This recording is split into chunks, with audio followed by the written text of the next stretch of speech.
It's time to get it on. I can pan a third again. All right.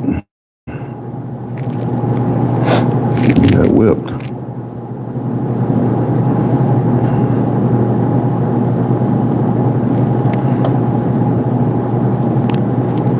That's not what I'm looking for. I need to refresh. Go from there. All right, here we go. Don't have any polls today. No, no time for that.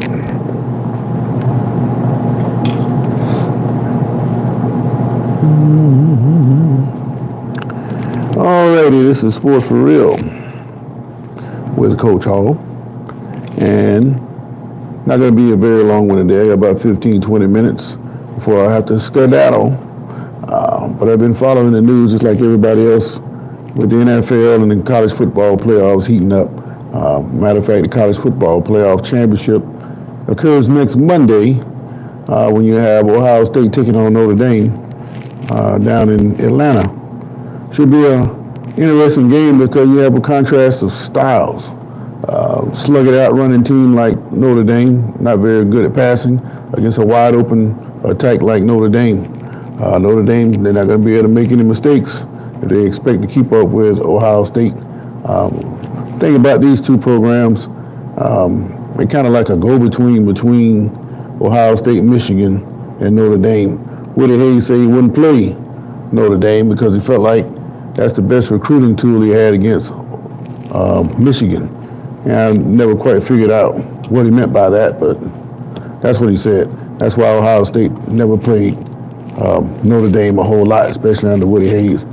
I've seen him play a couple times. They played in the Fiesta Bowl a few years back with Troy Davis, Troy Smith, when he was a quarterback. I think that's the last time I saw him play, but just to give him too much. The question today, we're talking about Deion Sanders. Deion, he was adamantly stated over a long period of time that he had zero interest in the NFL to coach on that level. He even went on 60 Minutes while he was at Jackson State, and he said that, well, if he was a coach of an NFL team, after halftime, he'd probably come back with half the team. So he has no interest in trying to coach these grown men. I am new. How you doing, me? Whoever you are. Zunigo, Aliv, Ayeva, GGG, whatever that means. I'll assume that's something positive, so I'll say hello. But Deion, when he was at Jackson State, went on 60 Minutes, and he basically said that he couldn't coach grown men because of their attitudes. But recently, fast forward a couple years later, he has said that the only thing that would make him interested in coaching in the NFL is if he could coach his sons. Ding, ding, ding, ding. What have I been saying for the last 4 years when he started this thing with Jackson State? I said the only reason he's coaching is to make sure his sons get to where he feels they ought to be. He got them started at Jackson State. They got the playing time in there. They got on the national stage. They won big at Jackson State. Then he went to Colorado. They stumbled a little bit last year, but they found their way a lot better this year. They have gotten a Heisman Trophy out of Travis Hunter, and everything is all pointing toward high draft choices for at least two of them. I'm not sure about the youngest, Shiloh, the defensive guy, but he's got his rap thing going, so he's okay either way. But the thing is, he's now talking about if he can be coaching his sons, then he would be interested in the NFL. Well, if you go back to what he said on 60 Minutes, he's still going to be coaching grown men, and he's still going to have these attitudes. And being that they're making millions, there's really not a whole lot you can do. You can't cut them like you can in college. It's a completely different situation. So it all validates what I've been saying all along. His sons, his sons, his sons. That's the only thing he's concerned about. He's got no real reason. What else he got to, he's got a name. He's in the Hall of Fame. Well, what else does he have to do but to live out the rest of his life doing what he want to do. It's all about his sons. All right. What up, gang? Type shit, whatever that means. FF says hi. Hello to all of you. But I just find it interesting that all of a sudden there's a sudden interest in coaching the NFL. He had to be thinking about it all along. It has to be part of some kind of long-range plan. And you make it sound good. He didn't tip his hand. But I just had a feeling that all along he was going to be going somewhere. Now, could he go? It's a great possibility. But Dallas, is that a great destination? I don't think so. I know he has a great relationship with the owner and deep connections there in the Dallas area. But the Cowboys under Jerry Jones, they have a strange way of doing things. And if you think back 30 years ago when he had Jimmy Johnson, they won 2 Super Bowls back to back. He starts to drinking and starts thinking out loud, and that leads to Jimmy Johnson being basically insulted and out of town. And guess what? The Cowboys hadn't been back. Well, they went back with Switzer, but that was really under Jimmy Johnson's program. But once that faded away and those players got old and the formula that they had to build that team crumbled, then the Cowboys, they haven't done anything since. I'm not even sure if they've even been to the conference championship game since Barry Switzer won that Super Bowl. So to go into a situation where you fire a Super Bowl winning coach who won you 2 because you want to be the marquee name out there, what chance does anybody else have of coming along? Look at some of the coaches he's had in there. He had Bill Parcells, Mike McCarthy. These guys are all Super Bowl winning coaches. So if they have issues with him, what can Deion do that's going to be any different other than establishing his sons in the NFL? Now, this would be more helpful to the defensive player because right now he's borderline. It's not predicted to be a high draft choice. But if Dad is the coach, he's pretty much guaranteed that he's not only going to get on the roster, he's going to make the team. So it's win-win-win if Dad is the head coach. The question is, will the other owners play ball? By that I mean, well, let's just say if Deion does get the Cowboys, will his son be there to be drafted at quarterback? If he's rated as high as they say he is, I don't think so, unless you're going to have a sign and trade. But if it's me, I'd draft him just to mess with him, just to jig at him, because a lot of people behind the scenes, they don't like the kind of talk that they're hearing. Could he be a good coach? I don't see why he couldn't be a good coach. He's done pretty well in college. He's going to get the right people to come in and work with him, just like he's doing in Boulder. So it's possible that he can win, but at his age, and he's had some health problems, why would you even want to get out there and get into a stressful situation? I wouldn't even worry about it. But again, the bottom line, he's going to take care of his kids. There's nothing wrong with that. Matter of fact, you can tip your cap to him, but say that instead of beating around the bush talking about you don't want to be an NFL coach, when all along you know that you want to make sure your sons are going to be taken care of. And all I'm saying to you guys is, yes, he can be a good coach. I don't think Dallas is a good fit, but at the same time, I've been telling you all along, he wasn't going to stay in Colorado after his sons left.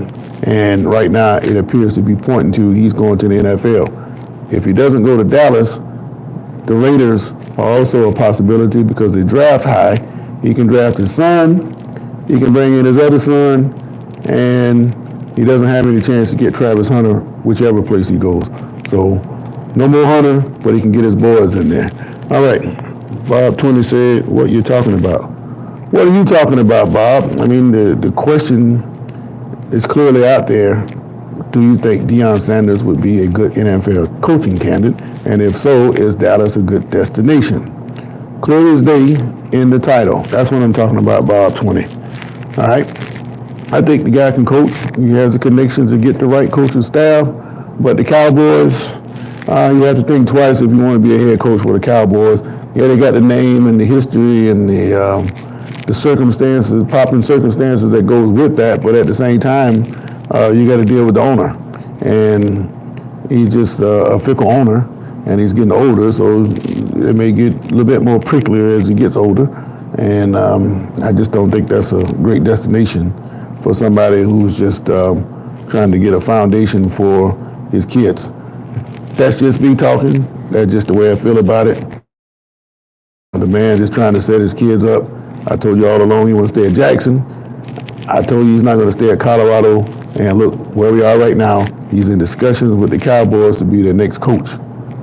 But if that doesn't work, he probably is going to end up. You have Mike Tomlin. I had a quote in the chat the other day, yesterday by the way. The guy asked me, do you think that Mike Tomlin should step aside? Well, that's a good question. He's never had a losing season, but the things seem to be trending downward for Pittsburgh with Tomlin. He said, last week or so, when asked a similar question to that, he basically said that he's been through this a lot, but the current team that he has not. In other words, he hasn't been talking to the same players the whole time he's been there, which is true. But the thing is, everybody understands the message that he's trying to get out. And it's kind of getting stale in Pittsburgh with his approach. So even though he hasn't had a losing season, he doesn't seem to be getting the same results as he was getting when he first came to the team. Yeah, you have quarterback issues. You thought you addressed that. That didn't quite work out. Now you're getting beat physically up front by teams like Baltimore. The approach is just falling apart. And not that he's doing something necessarily wrong. I think that his approach has just gotten stale. And I think for everybody involved, it might be time for him to just go try it in a different location. Refresh. And then he can start over. The Steelers can start over. And then everything continues on as it was before. But it was a good question. But when you think about some coaches, they tend to stay in places too long. If you win for a long period of time in one place and then the wheels start to fall off, you think you can easily replicate that moving forward. But you should give them the opportunity, which he has been given that opportunity, but he seems to have some kind of disconnect there. You know, you make these great moves and you get a great start to the season, like 10-3, and then you lose the last 5 games of the year, including the playoffs. You started off slow last year. You put some games together to get a winning record, not a winning season, but a winning record. I just think it just might be time to move on if you're Tomlin, and this is coming from a Steeler guy. You know, I like Tomlin. I think he's a good coach, but his message to me just has gotten stale, and I think it's time for him to take his bag of tricks and try it in a new location. They're talking it could possibly be a trade, which has happened before. You can even trade ownerships. If you guys are familiar with the history of the league, the Baltimore Colts owner came up with a deal with the Rams owner, and that's how what's the guy, Cal Rosenblum, used to own the Colts, ended up owning the Rams, and that's how the Rams consequently ended up in St. Louis because of the woman he married. After he died, then she took the team and moved it to Missouri. A lot of deep ties there. But yeah, the coaches can be traded just like owners, and maybe Tomlin could get traded to the Raiders or somebody. He's not going to go to the Cowboys. And I don't know how you trade a coach when the other team does not have a coach. Maybe that involves draft picks or some other creative way that these owners come up with to do the things that they want to do. But in the end, though, I think Tomlin's going to come back to Pittsburgh next year. And if there's any kind of hiccups, a slow start, it's going to be just like Doug Peterson over here in Jacksonville. Once he got on that losing streak, it was hard to break. And because he couldn't break that losing streak, it ended up costing him his job. But I think the difference with Peterson is Peterson stood by his offensive coordinator, that Press Taylor guy, and Press Taylor, the loyalty to him by not changing him ended up costing Peterson his job. What he did last year was run the defensive coordinator out of town. But it was the offensive coordinator that should have been run out of town. And the guy that got fired last year as the defensive coordinator, he said defense wasn't the problem. He didn't say the offense was. He said defense wasn't the problem. But he left it at that. And I think it's clear as day that the offense was the problem in Jacksonville. And Peterson's loyalty to this guy, Press Taylor, ended up costing him his job in Jacksonville because it did not work. All right, now, speaking of Jacksonville and the coaches that we're talking about, I'm hearing that Robert Saleh, the fired coach of the Jets, is emerging into one of the top candidates for the Jaguars. I don't know if the fans are going to accept that. They won't be too happy about that. I'm only saying that because after the games this year, I talked to the fans and I got a clear idea about what they want in a coach and who they might want. At first they were talking Belichick, but he went to the college ranks. Now they're talking Ben Johnson. But as you paying attention to what Johnson is doing, he's interviewing. I think he's just doing that to get his name out. But in the end, I think he's going to end up back in Detroit because it seems to me he's happier being a coordinator instead of trying to run the whole thing. Remember, some people are better at being number twos, and I'm starting to think Johnson just might be one of them. So remember, a lot of times these guys throw out these names of these guys here is going to be a great coach and he's going to do this and he's going to do that. Think of all the ones that have had that label put on them and flopped. Johnson looks like to me he could be that kind of coach. All right. I'm in the backwoods, you blaze. Oh, man. Get rid of this jerk. Got time for that.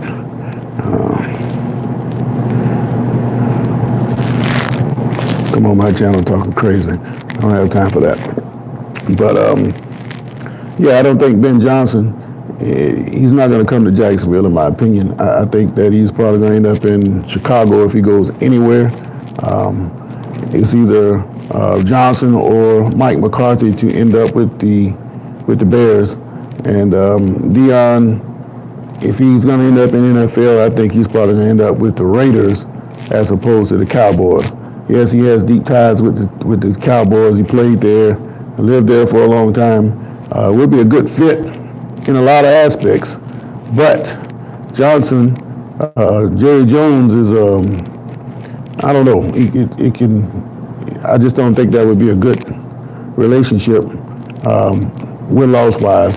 Because now you open up other possibilities like the quarterback you just signed, Dak Prescott, and if you're going to bring in Shador as a high draft pick, what do you do with Prescott?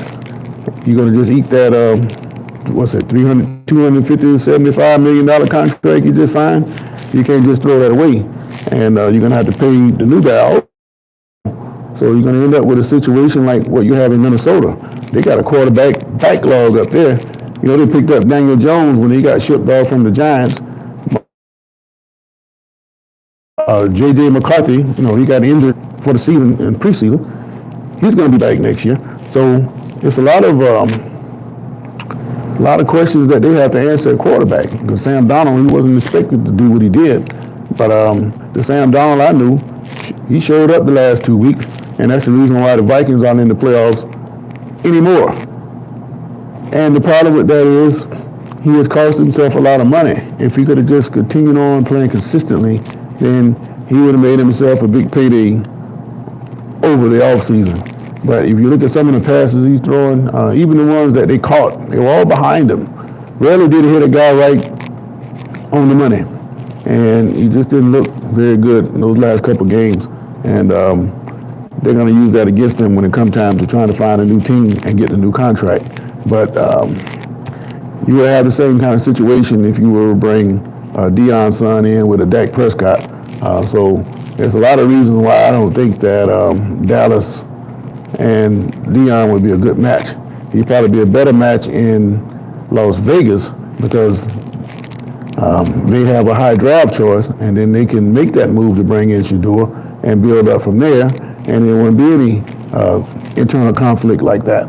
And he also can bring in his other son to play defense, and maybe one day he could reunite with Travis Hunter. I don't know, but it's just something to think about. Deion, could he coach? Yes. I just don't think Dallas would be a good fit, and I think the Raiders probably be a better fit if he's going to do that. But I just wanted to make the point that I've been saying the same thing all along. I don't think even though he has aptitude for it, I don't think his heart is really into this coaching thing. I think he's just doing that just to make sure his sons were straight. He's done that, and now the opportunity to make sure they get in the right spot in the NFL is to go there and do the same thing he's been doing, and he's done everything he needs to do. So after 1 or 2 years in the pros, he can drift on off into the sunset, and I think that's what's going to happen. So up to this point, I already said that I don't think he was going to stay in Colorado very long, and now there are doings in the air that what I've been saying all along is going to come true. So just to recap what I said real quick, we talked about whether or not Deion would make a good coach in the NFL, and if so, where would the Cowboys fit there? Like I said, I don't think it fit very well. Could he coach? Yeah, he can get the right people in there and run an NFL team. I'd like to see the interactions he's going to have with the players, though, because he said before that he come out of halftime after a bad performance, he might have half the team. So I understood what he meant by that, and you're still going to have to deal with that if you go to the NFL. And Mike Tomlin is his days numbered in Pittsburgh. A lot of people think so. I don't think so. I think he'll be able to come back if that's what he wants to do. But should he come back, I think that he's lost the magic there, and maybe he should just move on and try it again at some other locale. Now, he may come back next year and get hot and run all through the playoffs. Doubt it. He's got a lot of work to do with that roster. So it's probably the perfect time to just get away from Pittsburgh and go somewhere else. Maybe he ends up with the Raiders or the Cowboys, who knows. But that's just my thoughts on it. I know a lot of people have a lot to say about it, so we'll revisit this topic at another time. But until then, this is Sports for Real. I just want to come in, say a few thoughts about what's going on in the sports world. Looking forward to the divisional round of the playoffs. We got the college football championship on Monday. So a lot of things going on in the sports world. Notice, don't say too much about the NBA. You can have that. So until next time, this is Sports for Real. I'll catch you guys on the other side. But until then, I got to go to work. So I'm out. All right. Let's get out of here. Have a great day.